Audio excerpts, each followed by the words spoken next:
Hello and welcome to Capital TV Online News. My name is Olive Barrows and these are the stories making headlines. ICT Cabinet Secretary Fred Matiangi says the TV stations whose analog transmitters were switched off over the weekend have no option but to comply with the digital migration deadline.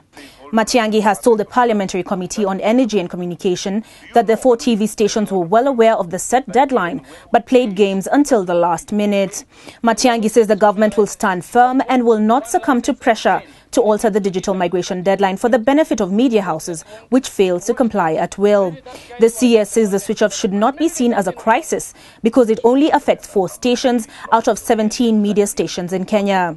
NTV, KTN, Citizen and QTV remain off air since Saturday when the Communications Authority of Kenya switched off their analog transmitters. The Communications Authority of Kenya, in the meantime, says it may be forced to ask the 4 TV stations to reapply for their licenses if they fail to resume their digital broadcasts. Speaking to Capital TV on Tuesday morning, the authority's Director General Francis Wangusi said the board is scheduled to meet to deliberate on the next course of action. We have discovered there are a few license conditions that have not fulfilled, and very fundamental ones.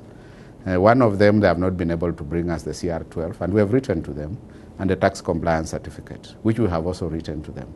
And those in themselves, without being availed, we would not be able to issue a license to them. So that is that. So giving them a few months to prepare themselves to roll out, which, even to me, does not make sense because the license we were to give them is a pay TV license. It is still cannot be able to be tenable. Wangusi says the media house's ploy to gain support from the public has failed and that they have no option but to comply with the digital migration timetable. When it didn't give them the first spark that they expected, when they go off to see people rioting, to see people complaining and, forcing the government to take a decision that probably they would have loved to go their way, it has brought in a new dimension. There was a standoff on Tuesday morning between officials of the Ethics and Anti-Corruption Commission, the police and armed youth over a piece of property alleged to have been grabbed in Loresho. The EACC officials had gone to the 1-acre piece of property to try and recover it when they were blocked by the youth. EAC spokesman Yasin Amaro says they want to recover the land, which is part of the Nairobi Water Reservoir and which was grabbed by a private developer. The land grabber is an unknown private developer and the land is earmarked for another water reservoir. And in business, JKIA was rated the 5th best airport in Africa in 2014. The Airports Council International Airport Service Quality Award Survey captured passengers' experiences at all contact points at more than 300 airports worldwide.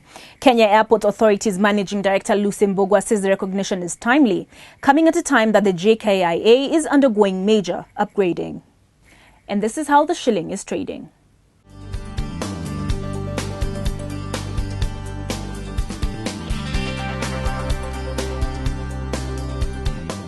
We are the first team from London to win the Premier League. We are the first team to complete an entire Premier League season unbeaten. And now, we are the first team to introduce a debit card for our fans in Kenya. The Imperial Bank Arsenal debit card is here. Earn redeemable Ghana points and enjoy exclusive privileges and incentives. Visit your nearest Imperial Bank branch for your Imperial Bank Arsenal debit card. Imperial Bank, looking after your interest. In sports, Gor Mahia head coach Frank Natal is confident new signing Michael Olunga will soon find his range. This is after the former Tusker FC forward missed several chances in the 6 matches he has played in the Kenya Premier League Championship. Olunga is yet to score his debut at Gor, but Natal was pleased with his performance at both the DSTV Supersport Cup and CAF Champions League, where he created all the goals that were netted by midfielder Ali Abondo. Olunga will be looking to better his performance when they carry a slim 1-0 lead over Madagascar's Synapse in the return leg set for the 28th of February in Antananarivo. For these and other stories, tune into our evening bulletin on www.capitalfm.co.ke/TV. I've been your host, Olive Barrows. Thank you for watching.